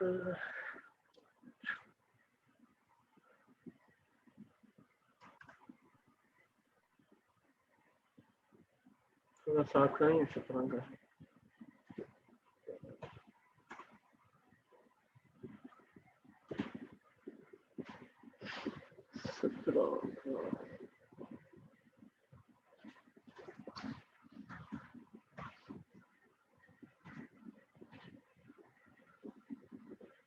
नहीं, चले मैं वो आपको बताऊंगा। उसमें मतलब एक लिस्ट दी हुई है, उसमें बहुत से आर्टिकल जो है वो आप चेक कर सकते हैं। यानी डेफिनेशन आप सुन रहे हैं कि जॉब डिमांड और रिसोर्सेज की या इसकी क्या है। तो जॉब रिसोर्सेज वो वेरिएबल है जो कि समझें कि आप हमारी एनर्जी को बढ़ाते हैं, और जो कि ऑर्गेनाइजेशंस प्रोवाइड करती हैं, ठीक है। उसमें बहुत ज़्यादा वेरिएबल्स आ जाते हैं जो कि आप जिससे लीडरशिप हो गया और ऑर्गेनाइजेशन सपोर्ट हो गया, ये सारे वेरिएबल जो है वो आपके जॉब रिसोर्स में आते हैं। और पर्सनल रिसोर्स वो हैं जो कि आपके अपने रिसोर्सेज हैं, और जो कि उसमें आप जनाब कर सकते हैं, क्या नाम है, जो कि मिसाल आपके अपने हैं जो कि आपकी एनर्जी को बढ़ाते हैं। मिसाल तो आपकी मोटिवेशन है, आपकी सेल्फ एफिकेसी है, आपका पैशन है, इस तरह के रिसोर्सेज जो है वो आ जाते हैं। तो यहाँ पे उन्होंने ना एक कैटेगरी ली हुई है कि मिसाल तो जॉब रिसोर्सेज और इसकी पर्सनल रिसोर्सेज की, हम उस लिस्ट में से कोई भी दो और वेरिएबल जो कि इस कैटेगरी में आ जाते हैं और जो कारपोरेट सोशल रिस्पॉन्सिबिलिटी के साथ मैच कर सकते हो, तो हम जो है वो ऐड कर सकते हैं और एज ए मीडिएटर, ठीक है। तो थोड़ा सा एक चेंज, थोड़ी सी एक न्यूनेस आ जाएगी, ठीक है। तो हम बात कर रहे थे कि हमारे यहाँ पे, और अगली जो है यहाँ ये हमने कॉपी की। हाँ, तो इन्होंने बात की है कि और ये हो गया, और यहाँ पे ठीक है, और मीडिएटर जो है आप ऐड करें इसमें, ठीक है। तो यहाँ आप 2 लगाएं और यहाँ ये दे दें, ठीक है। ये जो है अगर आप वर्ड में बनाना चाहें तो वर्ड में भी बन सकती है, और उसमें फिर थोड़ा सा ये है कि ये बहुत ज़्यादा चीज़ें उसमें नहीं आती। पोर्ट्रेट ऑफ है क्या होते हैं। अच्छा, ओके। फिर उन्होंने कहा ऑर्गेनाइजेशन और टीम लेवल मीडिएटर भी इंक्लूड होने चाहिए, ठीक है। और वो कौन से, इंक्लूसिव क्लाइमेट और climate for wellbeing should be integrated into future models of wellbeing for employ with disability. दो और वेरिएबल उन्होंने हमें बताए, और वो वेरिएबल उन्होंने कहा कि आप उसको ऑर्गेनाइजेशन लेवल पे मेजर कर सकते हैं। याद है, इंक्लूसिव क्लाइमेट और वो, और उसके बाद आप since individual with different characteristics and inclination may respond differently to a leadership style, on future revenue we should assess how individual characteristics such as emotional intelligence and attention style make a variance in effect of disability inclusive benevolent leadership on the job social personal resources are employees with disabilities, ठीक है। इसका मतलब यह है कि यहाँ पे उन्होंने कहा हुआ है कि हमें ये चेक करें कि ये डिफरेंट मॉडरेटर्स जो है वो उन्होंने बताए हुए हैं, ठीक है।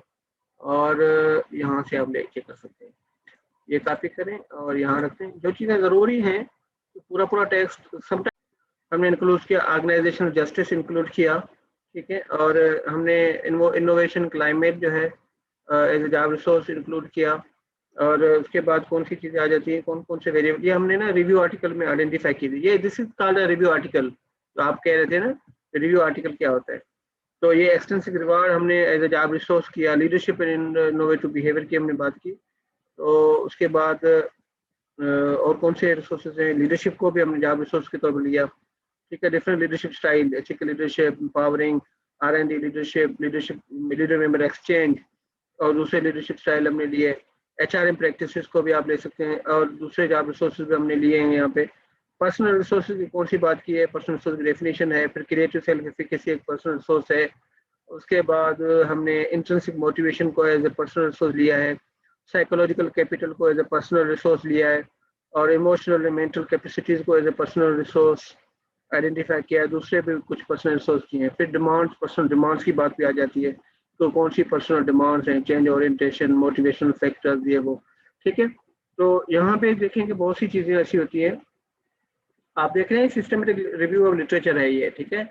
और उस सिस्टमेटिक रिव्यू ऑफ लिटरेचर में हमने कोई नई चीज़ नहीं की हुई। हमने क्या किया हुआ कि हमने एक 2000 से 2017 तक का जितना भी आर्टिकल थे हमने उसको आइडेंटिफाई किया, और उसमें से काफ़ी सारे आर्टिकल में से हमने सिलेक्ट किए 145 आर्टिकल, और उन 145 आर्टिकल की हमने समरी बनाई है, ठीक है। उस समरी को हमने इतने पेजेस पे लिखा है। मेथोडोलॉजी में आप यहाँ पे देखेंगे कि हमने बताए थे कि कितने आर्टिकल जो है हमने फाइनली जो है वो आइडेंटिफाई किए, ठीक है। चले जी, तो वापस इधर आते हैं अपनी इस पे कि हमने क्या किया है। नजर आ रहे हैं सब, आ गए हैं सब, रह तो नहीं किया रेटिंग में जी। तो यहाँ लिमिटेशन आ गई आपके पास, और लिमिटेशन और फ्यूचर रिकमेंडेशन समटाइम ना इकट्ठे होती हैं, समटाइम अलग अलग होती हैं। तो आप की मर्जी है कि फ्यूचर को इकट्ठे लिख दें, अलग लिख दें। तो ये है कि आप जो है वो लिख देते हैं। यहाँ पे हमने रेटिंग से लिख दिया। ये मेरा जो है वेरिएबल था IWB के बारे में, तो हमने वहाँ पे चेक की थी कि आप कैसे करते हैं। तो ये कुछ फाइनेंशियल डेटा होता है कि आप जो है वो कोलम्बिक अल्फा या CR कितना है, उसकी बात का ज़रूरत होती है, बात का ज़रूरत नहीं होती। रेफरेंसेस वगैरह आप देना चाहें वो भी ज़रूरी नहीं होता। शुरू में हमने लिए थे रेफरेंसेस, क्योंकि रेफरेंस की अभी सॉफ्टवेयर के ऊपर आपको ट्रेनिंग दूंगा। ये जो सॉफ्टवेयर में खोल रहा हूँ ना, सॉफ्टवेयर में देख रहे हैं आप, नजर आ रहे हैं कितनी है, 7999। ये अभी मैंने कुछ इसमें से कल निकाले, कल मैंने 70-80 के करीब पेपर्स निकाले हैं, क्योंकि वो थोड़े से डुप्लीकेट थे, तो 8000 से ज़्यादा ये शो कर रहा था। तो इतने आर्टिकल ये मेरे पास पड़े हुए हैं, ठीक है। किसी भी टॉपिक के ऊपर आप देखेंगे तो मैं यहाँ पे जस्ट सर्च करता हूँ तो चीज़ें मुझे मिल जाती हैं, ठीक है। अब यहाँ पे ये देखें, ये मेरा जो पहले वाला ये वाला आर्टिकल है, ये है रिव्यू आर्टिकल है। तो ये उसी टॉपिक के ऊपर जो है ये एम्पिरिकल आर्टिकल है, जिसपे हमने नई स्टडी की हुई है, ठीक है। तो ये इस सॉफ्टवेयर के ऊपर आपको मैं ट्रेनिंग दूंगा इंशाल्लाह। तो बात कर रहे थे हम इसकी यहाँ पे। तो यहाँ तक हमारी जो इन्फॉर्मेशन हमने एक्सट्रैक्ट करनी थी नॉर्मली वो खत्म हो गई, सही है, जो कि हमने थ्योरेटिकल इन्फॉर्मेशन ली थी। आप देख रहे हैं अब दोबारा आपको इस आर्टिकल को खत्म कर दें तो आपको पता चल जाएगा। 2019 का आपके पास एक आर्टिकल है जिसमें ये इसका टाइटल है, इस जर्नल में पब्लिश हुआ, और इसने लिखा हुआ है ये वेटरनम के जरिए होटल इंडस्ट्री के ऊपर काम किया हुआ है, और LMX थ्योरी पे इस्तेमाल हुई है, और ये इंडिपेंडेंट डिपेंडेंट वेरिएबल मीडिएटर और ये इस्तेमाल हुए, ठीक है। सैंपल साइज कितना ये भी मिल गया आपको, इंडिविजुअल लेवल, और आपको पता है सर्वे की स्टडी है, और उसके बाद फ्रेमवर्क आपके पास आ गया, डेटा आ गया, और फाइंडिंग आ गई, ये रिकमेंडेशन आ गई, ठीक है। उसके बाद ये आपके पास उस वेरिएबल के आगे आपको पता चल गया कि ये स्ट्रांगली एग्री डिसएग्री के बारे में बात हुई है, और ये सारी चीज़ें, ठीक है। यहाँ आपको पता चल गया। अब ये है कि यहाँ पे लोग स्टूडेंट जो है वो पूछते हैं, दो चीज़ें आ जाती हैं ना, कि मैं अगर, बड़ी सिंपल सी बात है, जो मेन काम है वो यहाँ से शुरू होता है कि एक फ्रेमवर्क पहला है। जो क्वेश्चन था स्टूडेंट्स का कि हम सिखाएं कि हम उस फ्रेमवर्क से दूसरा फ्रेमवर्क कैसे बनाएं, है अपना मॉडल कैसे बनाएं, यदि इनका है अपना कैसे बनाएं, इनको इनकॉर्पोरेट करते हुए। फिर दूसरी बात ये है, जब वो बना दें आप वेरिएबल सिलेक्ट कर दें, फिर उस वेरिएबल के लिए क्वेश्चनेयर कहाँ से लाएं, ठीक है। तो हम कोशिश करते हैं कि आज की तारीख के अंदर ये करने, अलग थक बहुत गए, आप ही थक गए होंगे। तो चलेंगे, हम आते हैं इस पे। ये हमारा मॉडल था। मैं अगर नई चीज बना दूं तो ये देखें कि आपका जो ना ये मॉडल था, ऐसे ही है ना, ये मॉडल है ना आपका। थोड़ा बोलते जाइएगा आप। Yes sir. अच्छा लगता है कि आप बोल रहे हैं, तो पता चलता है कि लोग मुझे सुन रहे हैं, वरना मुझे यूँ लगता है कि मैं FM रेडियो पे काम कर रहा हूँ, ठीक है। जनाब ये हो गया। और हमें जो जी जी जी जी तो पहली तो लिमिटेशन हमें बताई गई थी कि future research should investigate the influence of other organization antecedents such as corporate social responsibility. तो हम ये समझते हैं कि कारपोरेट सोशल रिस्पांसिबिलिटी को हमें बताया गया है कि आप एज एन इंडिपेंडेंट वेरिएबल ले सकते हैं। ठीक है, क्या ले सकते हैं? Corporate social responsibility. वेरिएबल्स की डेफिनेशन क्या है वो बाद में कर लीजिएगा ना, वो आप बाद में चेक कर लेंगे कि जी वो वेरिएबल हैं कौन से ना। तो हम क्या करते हैं जी कि हम इस वेरिएबल को ले लेते हैं एज एन इंडिपेंडेंट वेरिएबल। जनाब हम यहाँ से एक शेप बनाते हैं इसकी फ्रेमवर्क की, और ये हमने यहाँ पे एक बना दिया यूं करके, ऐसे नजर आ रहा है। और ये आप यहाँ हमने लिख दिया, ये हमारा इंडिपेंडेंट वेरिएबल आ गया। ठीक हो गया। दूसरा उन्होंने ये कहा था कि mediation and moderation mechanism for relationship between disability inclusive benevolent leadership and wellbeing of employees with disabilities in organization. चलिए जी उसको छोड़ दें। फिर उन्होंने कहा inclusive climate for wellbeing should be integrated into future models, ठीक है, of the wellbeing of employees.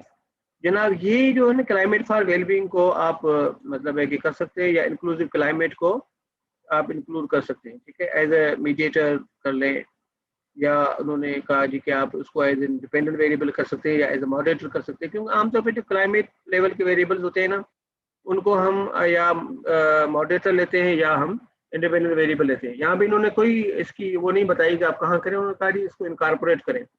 तो हम फिलहाल इसको छोड़ देते हैं। हम जो है एक और चीज़ भी आ जाते हैं नीचे, उन्होंने कहा इंडिविजुअल विद डिफरेंट क्या हुआ, the individual with different characteristics and inclination may respond differently to leadership style. ठीक है, on future research avenues we should assess how individual characteristics such as emotional intelligence or attachment style make a variance in effects of disability inclusive. अच्छा, हालांकि इन्होंने इसी के suggest किया हुआ है, मगर हम जो है वो ये बात एक चीज़ ध्यान में रखिएगा कि इन्होंने अगर आप यहाँ पे कर रहे हैं ना, तो अगर ये आपने इंडिपेंडेंट वेरिएबल एक जो है वो चेंज किया है, तो आप बाकी वेरिएबल तकरीबन सेम रखें तो भी चल जाएगा। मगर ये फिर ना बड़ी वो है, क्या नाम है, बड़ी पुअर किस्म की वो है। क्योंकि बाद का जब आप सजेस्ट करते हैं कहीं पेपर पब्लिश करने के लिए भेजते हैं, तो फिर लोगों को अंदाजा होता है कि यार ये तो आपने तो मतलब कोई बहुत ज़्यादा काम अच्छा नहीं किया। ठीक है, और उसको वो इतना पब्लिश करने में उनको तकलीफ होती है। ठीक है, तो हम कोशिश करेंगे थोड़ा सा हमारा मॉडल जो है उससे थोड़ा सा न्यूनेस उसमें हो। एक आध वेरिएबल तो चलो हो जाए ठीक है, अदरवाइज जो है कुछ ना कुछ चेंजिंग आनी चाहिए। क्योंकि हमने देखा है कॉन्फ्रेंसेस में स्टूडेंट्स ने इसी तरीके, ये जो मैं बता रहा हूँ, ये मैंने कहा ना कि पुअर तरीक़ेकार है जो है वो प्रॉब्लम आइडेंटिफिकेशन का। क्योंकि इजी है और स्टूडेंट्स के लिए, तो स्टूडेंट्स को इसी तरह सिखाया जाता है, तो वो इसी तरह कर लेते हैं। मगर जब आ जाते हैं कहीं कॉन्फ्रेंस में, तो वहाँ पे बड़े वो पुराने लोग बैठे होते हैं, तो वो फिर ये नहीं चेक करते कि एक बंदा बीबीए का स्टूडेंट है, तो फिर वो उसको बड़ा रफ कमेंट मिल जाते हैं बाद बात ना। तो क्योंकि वो बताते हैं जी कि अच्छा ये तो काम पहले हुआ है, तो आपकी न्यूनेस क्या है, कि मैंने सिर्फ कॉर्पोरेट सोशल रिस्पॉन्सिबिलिटी ऐड किया, तो ये आपने कौन सा तीर मार लिया, बाकी वेरिएबल्स आपने सेम लिए हैं। इसमें कोशिश करनी पड़ती है कि अगर आप कॉर्पोरेट सोशल रिस्पॉन्सिबिलिटी ले लें, तो आप फिर एक चीज़ चेक करें कि हम लोग जो है ना वो सारे वेरिएबल अलग से चेंज भी कर सकते हैं, इसमें और वेरिएबल भी हम ले सकते हैं। खासतौर पर हम चेक करें कि कॉर्पोरेट सोशल रिस्पॉन्सिबिलिटी से रिलेटेड जो वेरिएबल हैं, क्योंकि एक पेपर के ऊपर तो आप अपना मतलब थ्योरेटिकल फ्रेमवर्क बेस नहीं करेंगे ना, आप हो सकता है एक से ज़्यादा पढ़ें, तो आप कॉर्पोरेट सोशल रिस्पॉन्सिबिलिटी के ऊपर नए आर्टिकल जो है डाउनलोड करेंगे, वहाँ उनकी भी लिमिटेशन आप चेक करें, तो 2-3 आर्टिकल्स की लिमिटेशन को आप आपस में मिला भी सकते हैं, और अगर उनकी थ्योरी से मिलर हो और थीम एक जैसी हो तो आप कर सकते हैं। ठीक है, बहरहाल हम इसी के ऊपर करते हैं। तो आप जो है दूसरी लिमिटेशंस के ऊपर आ जाए, तो उन्होंने कहा है कि हम यहाँ पे उन्होंने कहा है कि इमोशनल, कहाँ गया, इमोशनल इंटेलिजेंस और अटैचमेंट स्टाइल्स। चले जी हम इमोशनल इंटेलिजेंस को यहाँ पे कॉर्पोरेट सोशल रिस्पॉन्सिबिलिटी है, तो हम इमोशनल इंटेलिजेंस को एज ए मीडिएटर या मॉडरेटर ले सकते हैं। यहाँ पे अगर हम चेक करें कि इसको हम शेप को चेंज कर सकते हैं, डायरेक्टली नहीं कर सकते, नहीं कर सकते। चलिए जी यहाँ आ जाए, आप ये शेप आपने बना दी दूसरी, तो यहाँ हमने इसको एडिट टेक्स्ट में जाके यहाँ पेस्ट कर दिया। ठीक है, तो हम इसकी थोड़ी सी शक्ल बढ़ा देते हैं, इसको हम खत्म कर देते हैं। ठीक है, हम कहते हैं जी ये मॉडरेटर है हमारा, ठीक है। ये इसको साइड पे यहाँ पे रख देते हैं, इसको थोड़ा सा यहाँ ले आते हैं। चलें जी, हम आगे आ गए जी। आप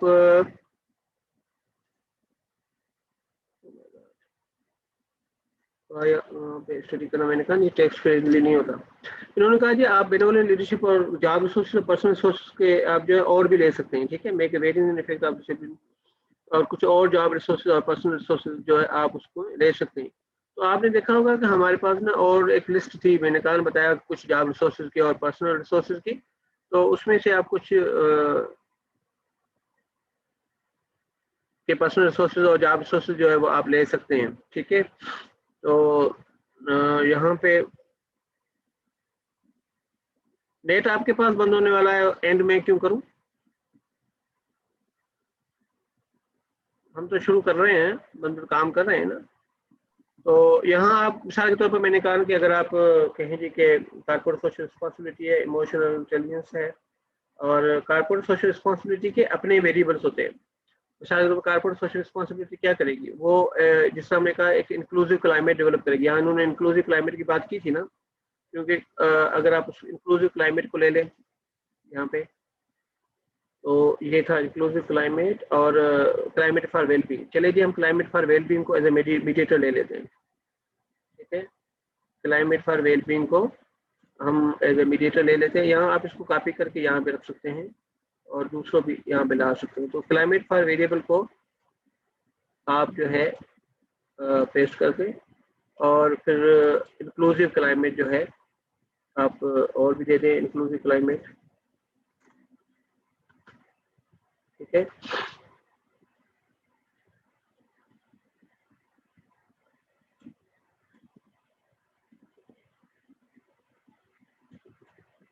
आप डिपेंडेंट वेरिएबल जो है इसके हिसाब से चेंज भी कर सकते हैं, और सिमिलर डिपेंडेंट वेरिएबल्स भी आप रख सकते हैं। क्योंकि जब आपने देखा है कि हमारे पास जो है वो हमारे डिपेंडेंट वेरिएबल कौन से हैं, यहाँ आपने चेक किया होगा कि यहाँ पे हमारे पास डिपेंडेंट वेरिएबल जो हैं वो ये वाले हैं, ठीक है। जॉब सेटिस्फेक्शन है, अफेक्टिव टीम जो है, कमिटमेंट है, और नीड फॉर रिकवरी है, ठीक है। तो आप जो है अगर जॉब सेटिस्फेक्शन के बजाय आप यहाँ पे उन्होंने अफेक्टिव टीम कमिटमेंट ली हुई है, ठीक है। तो आप उसमें जो है वो कमिटमेंट टू प्रोफेशन ले सकते हैं, ऑर्गेनाइजेशन कमिटमेंट ले सकते हैं, या आप कोई भी और वेरिएबल जो है वो ले सकते हैं, और या यही वेरिएबल आप रखना चाहें तो रख सकते हैं, ठीक है। मगर आप इसमें टोटली न्यूनेस लाना चाहते हैं तो कुछ कोई और वेरिएबल जो है आप उसमें से ऐड कर सकते हैं। मिसाल के तौर पर हम जो है यहाँ पे ऑर्गेनाइजेशनल कमिटमेंट ले लेते हैं, ठीक है। उसके 3 डायमेंशन हैं, ठीक है। तो आप देखें कि आपका जो है वो वेरिएबल जो है एक नया सा मॉडल जो है बन गया। आप इनके दरमियान में जो है वो ऐड कर दें, एरोज ऐड कर दें। आ गई आपके एरोज, यहाँ से आ जाएंगी, और यहाँ से आपके यहाँ एरोज आ गई, और ये आपका यहाँ आ गया, और यहाँ से आपका ये बन गया, और फिर आप इसको यूं कर सकते हैं, ठीक है। और ये आप यूं कर सकते हैं, ठीक है। अगर आप इसको लेना चाहते हैं इमोशनल इंटेलिजेंस, तो आपको ये फिर देखना पड़ेगा कि ये मीडिएट मॉडरेट यहाँ पे करेगा या यहाँ पे करेगा। आप फिलहाल जो है वो रख दें, जब आप बाद में स्टडी करेंगे थोड़ी सी और इसके लिए और आर्टिकल भी डाउनलोड करेंगे तो आप देखेंगे कि ये आप कहाँ प्लेस कर सकते हैं, ठीक है। तो आपने देखा कि एक नया मॉडल इसी से बन गया, बात समझ आ रही है। तो आप जो है ये इसमें फिर ये है कि उन्होंने होटल एम्प्लॉइज से डेटा लिया था, डिसेबल लोगों का। आप एक और काम करेंगे, आप जो है हेल्थ सेक्टर में डिसेबल लोग जो है उनसे डेटा ले लें, या आप मिक्स सेक्टर से ले सकते हैं। तो आपके लिए एक नया टॉपिक जो बन गया कि उसके लिए कारपोरेट सोशल रिस्पॉन्सिबिलिटी और ये चीज़ें जो है वो कैसे बनती है, ठीक है। तो समझ गए कि आप किस तरह एक मॉडल आप बना सकते हैं, ये पता चल गया आपको? Yes sir. Yes, sir. Yes तो इसमें मैंने कहा ना कि आप जो कारपोरेट सोशल रिस्पॉन्सिबिलिटी और इनके बारे में बात की है, तो आप उसके और भी आर्टिकल जो है वो जब आपके पास 4-5 आर्टिकल सिमिलर रिलेशनशिप में हो तो आप वो कर सकते हैं, ठीक है। आप ये जो है वो कर सकते हैं। अब यहाँ पे एक सवाल पैदा हो गया कि आपने ये 5 नई चीज़ें ले ली, ठीक है, 5 नए आर्टिकल ले ली। अब आपने इन आर्टिकल्स को लाना कहाँ से, पढ़ना, मतलब उसके लिए आपने कहाँ से इसके स्केल्स कहाँ से लाने हैं, ठीक है, डाउनलोड कैसे करेंगे, स्केल कहाँ से आएंगे, ये मतलब बड़ा क्वेश्चन होगा कि मैंने वेरिएबल तो बना लिया, अब वो चेक करेंगे आपके उसको स्केल अवेलेबल है या नहीं है। तो एक वेबसाइट होती है यहाँ पे, ये आप देखिए IAAN.theorizeit.org, ठीक है।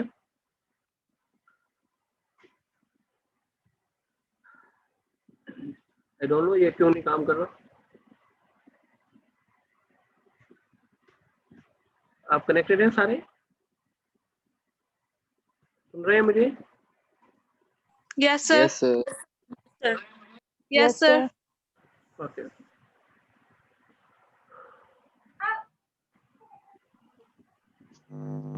सर ये अटेंडेंस ले लें। हाँ, क्यों आपने जाना है या नेट खत्म होने वाला है? नहीं सर 7 बज गए ना। तो क्या हुआ, हम तो 8 बजे तक बैठने वाले बोला, आज हमने जाने वाले नहीं है। और मैंने स्नैपशॉट्स ले लिए हैं, आप मुझे ना नाम लिख के, नाम और रोल नंबर लिख के SMS करते जाएं इसमें, ठीक है, यहाँ पे जूम में अपने चैट में, ठीक है। Okay, sir. उसकी चैट डेवलप होती है, मैं वहां से ले लूंगा, वरना मेरे पास स्नैपचैट है, कुछ स्टूडेंट्स के पास भी स्नैपचैट शेयर करेंगे, मैं बना लूंगा। कौन है? वेबसाइट का हमें ग्रुप में बता दीजिए। क्या लग रहा है मैं इसको इसलिए नहीं कर रहा हूँ?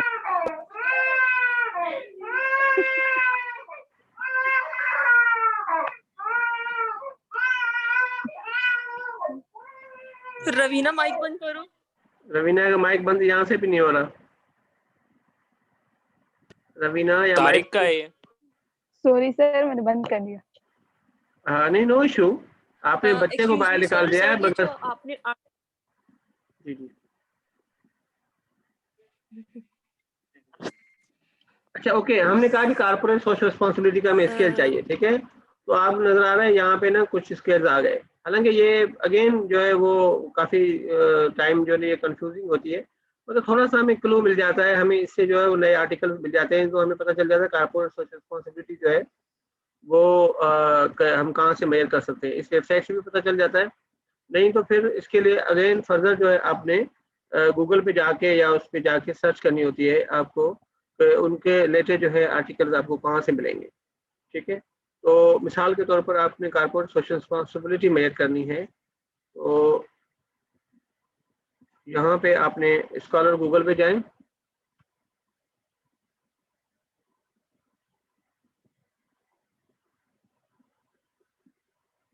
अच्छा ये देखें उन्होंने आइटम्स दिए हुए हैं, सोशल रिस्पॉन्सिबिलिटी, ये समटाइम पता नहीं कौन कौन सी चीज़ें ये दे देता है, तो आपने ना यहाँ से आप ले लें क्या नाम है कारपोरेट सोशल रिस्पॉन्सिबिलिटी के बारे में आप सर्च करेंगे तो आपको पता चल जाएगा। आप कोई भी लेटेस्ट स्केल उठाएंगे, आर्टिकल उठाएंगे, देखें मतलब सिंपल ये नोट करने वाली चीज़ मैं बता रहा हूँ आपको, ठीक है।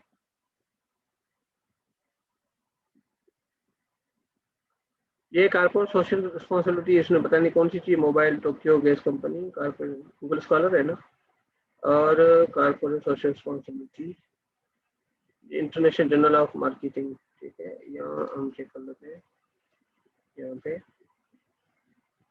और corporate social responsibility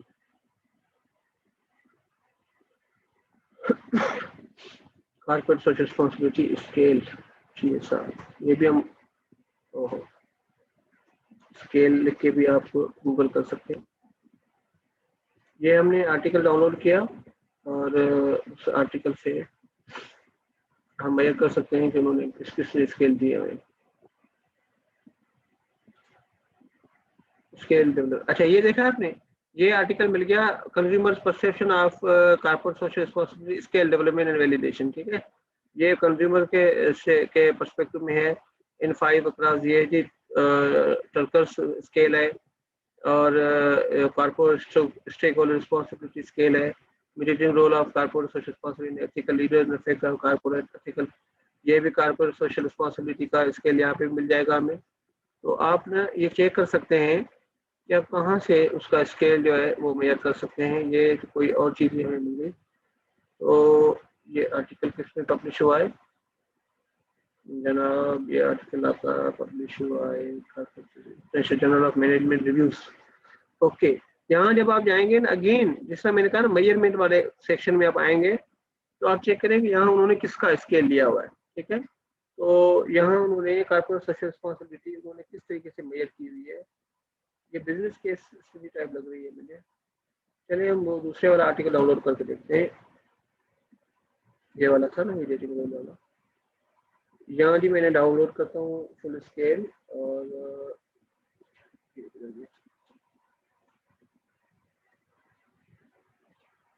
corporate social responsibility.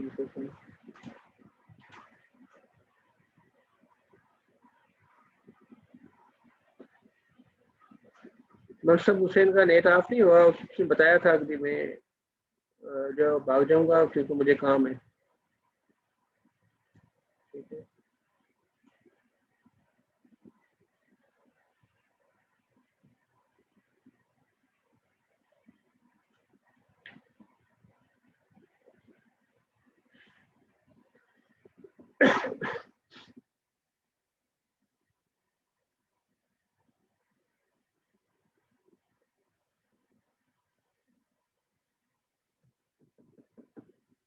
यहाँ पे भी इन्होंने ब्रांड सोशल रिस्पॉन्सिबिलिटी दिया हुआ है। Okay, corporate social responsibility scale in China.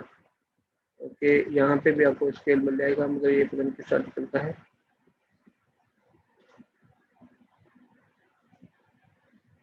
मेरी आवाज नहीं आ रही?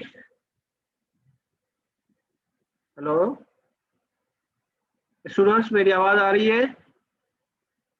सर आ रही है, क्लियर है सर, आ रही है आवाज। फातिमा को नहीं आती आवाज? यस सर, आ रही है। फातिमा सर ये बिल्कुल स्लो आ रही है, बहुत स्लो। अच्छा, नेट की प्रॉब्लम हो गई शायद। सर आपकी आवाज बहुत कट रही है और हमें तो आ ही नहीं रही है। ओ सर भाई, सही आ रही है आपकी आवाज, सब क्लियर है। अच्छा गुड, अच्छे बच्चे भी हैं जिनको सुन क्लियर रहे सर हैं। नेट खत्म हो गया मुझे लगता है, 7 बज गए ना। हाँ, नहीं नेट नहीं खत्म हुआ। अरे बच्चों, नेट खत्म हुआ। ओके, मैं देखूं मेरे डेटाबेस में कोई कॉर्पोरेट सोशल रिस्पॉन्सिबिलिटी की सर वो बात। इंटरनेट आपको रोकना चाहता है, 7 बज गए ना। ओ भाई ठहर जा थोड़ा सा, मैं आखिरी ये चीज बता दूं आपको और फिर खत्म करते हैं। नहीं चीज, अच्छा अच्छा रखा हुआ।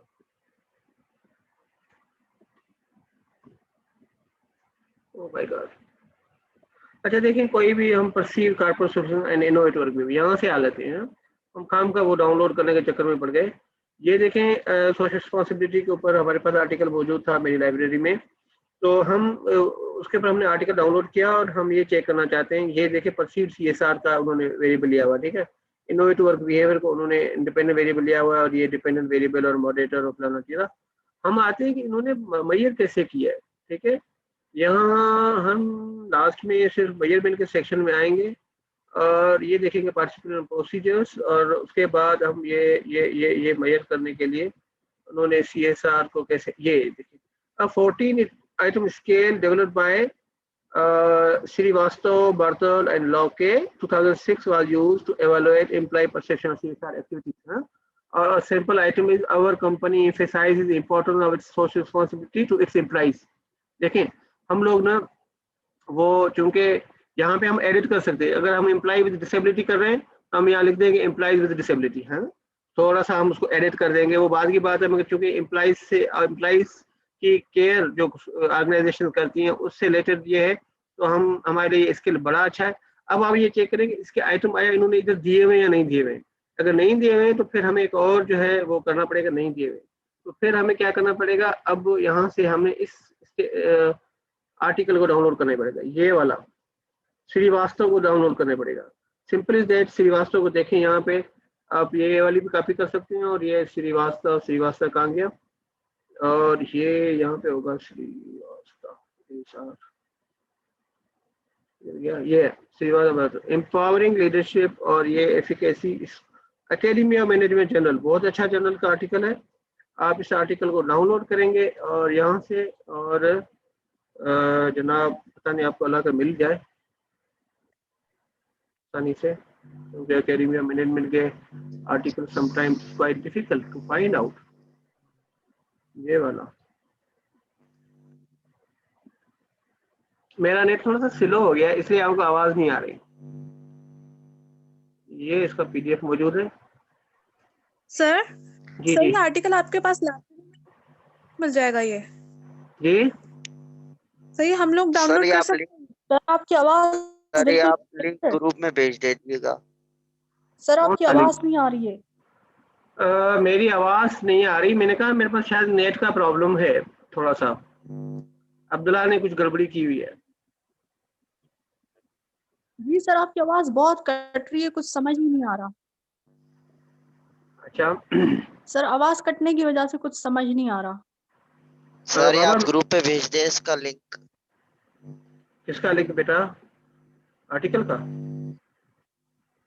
मैं जो प्रोसीजर बता रहा हूँ तो थोड़ा सा नोट कर लें, एक सेकंड। हाँ हाँ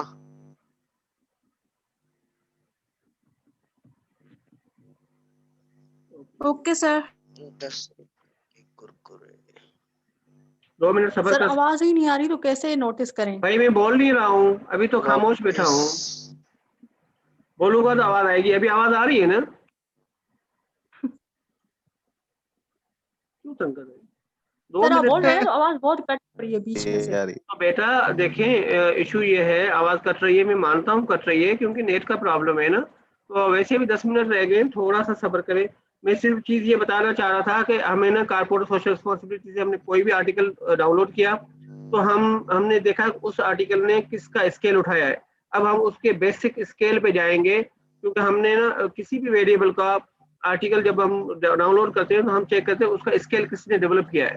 ठीक है, तो हम लोग जो है वो उन उन स्केल्स की तरफ जो है वो जाएंगे, तो हम वो आर्टिकल डाउनलोड करेंगे और वहां से वो उसके आइटम्स हमें मालूम करने हैं। एक चीज। दूसरी बात ये होगी कि हम उन आथर्स को जिन्होंने उस स्केल को डेवलप किया है, हम उसको ईमेल्स करेंगे कि भाई ये हमें स्केल चाहिए, उसकी परमिशन चाहिए। बात समझ आ रही है ना? तो हम उसकी परमिशन जो है वो उनसे लेंगे, तो तब हम आगे जाके बढ़ते हैं, क्योंकि ये चीजें हमारे लिए आजकल बहुत जरूरी है। पहले हम लोग परमिशन आथर्स से या उनके ओरिजिनल डेवलपर से परमिशन नहीं लेते थे, हम आर्टिकल भेज देते उनके स्केल्स यूज करके तो पब्लिश हो जाते थे। मगर अभी जो है जर्नल, जो अच्छे जर्नल्स हैं वो इस बारे में बड़े वो है कि जी आपके पास जो है उस स्केल की परमिशन है या नहीं है। क्योंकि स्केल जब आप डेवलप करते हैं ना, तो उस स्केल के लिए आपके जो वो आपके पास उसके एक प्रॉपर्टी, सॉरी आपके पास इंटेलेक्चुअल प्रॉपर्टी राइट्स मौजूद होते हैं। तो आपकी मर्जी है वो आप उसको फ्री में दें ना दें। तो इसलिए जो बंदा आपकी चीज को यूज करेगा वो आपसे जो है उसके पैसे आपको, वो आपसे कम से कम इजाजत लेगा और परमिशन लेगा तभी यूज कर सकता है। ठीक है, तो देखिए इसके इस स्केल के अंदर भी वो चीजें मौजूद नहीं है। ठीक है, मगर इसने यहाँ इस स्केल को डेवलप किया है, तो हम जो है वो अब क्या करेंगे कि इसकी ऊपर जो है वो हम क्या नाम है इससे इसके मांग लेंगे, यानी उसको ईमेल करेंगे। और ईमेल कहाँ से मिलेगी? ईमेल इसकी एफिलिएशन से मिलेगी। यहाँ आपको नजर आएगा कि यहाँ पे कहीं उसकी ईमेल लिखी होगी, या लास्ट में लिखी होती है, या उस आर्टिकल जहाँ पे नेम यूज होता है वहां पे लिखी होगी। ठीक है, यहाँ हो सकता है इसने इसने भी इसी का लिया हुआ है, किसी और का लिया हुआ है, देखते हैं। Team performance, corporate social responsibility.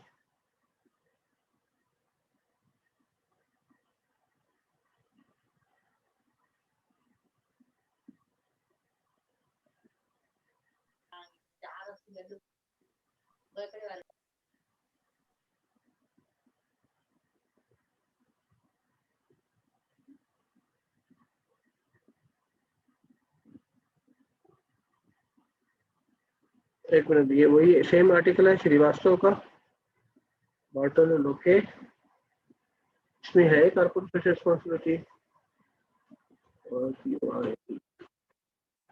Corporate. अच्छा हमने ना, एक मिनट,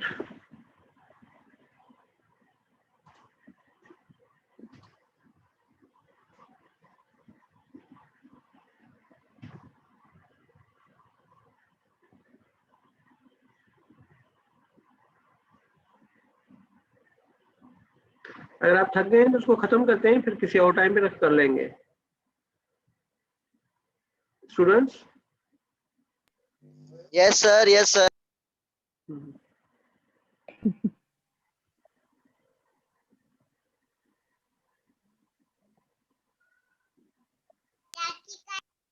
जी सर, अब क्लास आप ऑफ कर दें।